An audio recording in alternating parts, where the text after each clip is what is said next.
Umani po ng galit at ngit-ngit ang video sa social media ng isang lalaking pasahero na sinigawan, minura at sinuntok pa ang isang kapwa pasahero na babae. Ang biktima ay nagreklamo na sa pulisya laban sa suspect na maharap sa patong-patong na kaso. Nakatutok si Oscar Oida. Ba't ka nagalit? May problema ka pa ba? Ha? Bakit po kayo nagagasa? Kaso po asawa ko, anong problema mo? Sa cellphone video ito na viral na sa social media, galit na galit ang isang lalaki sa isang babaeng kapwa pasahero sa isang UB Express van na biyaheng Almar, Caloocan. Manahimik ka! Manahimik ka! Manahimik ka! Isa pang salita mo. Ito kakalan din ako para sa babae. Isa pang salita mo. Mahalang mo. Kwento ng uploader, pagkasakay ng lalaki at ng kanyang misis, pinapausog nito ang babae. Pero tumanggi dahil malapit na rin daw siyang bumaba.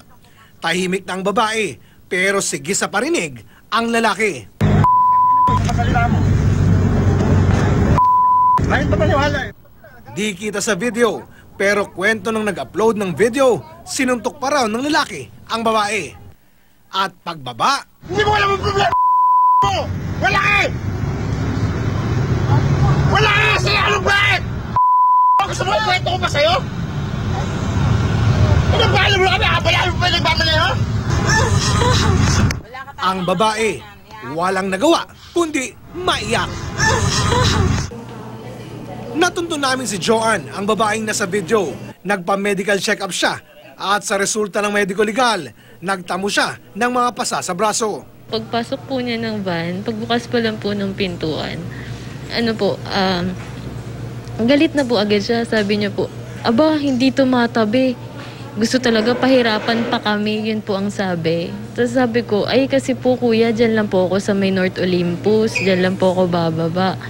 Tapos sabi niya, bakit North Olympus din naman kami bababa? Tapos yun po, ang dami niya na pong sinabi. Hindi mo alam ang problema mo!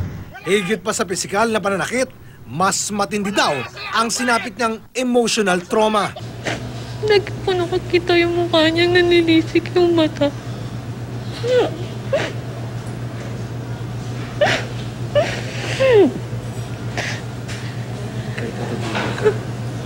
Natatakot po ako eh. Parang ayoko pong umalis na ako lang mag-isa.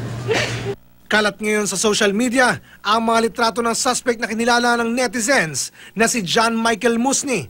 Marami ring komentong galit na galit sa ginawa ng suspect. May nagpadala pa ng address ni Musni. Kaya nang idulog ni Joanne sa Station 5 ng QCPD ang kanyang reklamo. Pero ang tanging humarap sa mga pulis ay ang sinasabing may-ari ng building. Nagre-renta lang daw sa kanila ang hinahanap na si John Michael. Sabi ng ilang mga kapitbahay. Lagi po silang nag-away po sila nilang mag-asawa po. Tapos kapag minsan naman po, mayabang rin po siya pag lalabas din po. Minsan nga po tinititignan lang po namin, nag-aangas-angas na po. Nagalit? May problema ka pa ba? Ayon sa mga pulis, patong-patong na kasong physical injury, oral defamation at unjust vexation ang isasampa nila laban sa suspect. Ayoko pong maulit sa iba. Yung takot na naramdaman ko para sa sarili ko. Oscar Oida, nakatutok, 24 oras.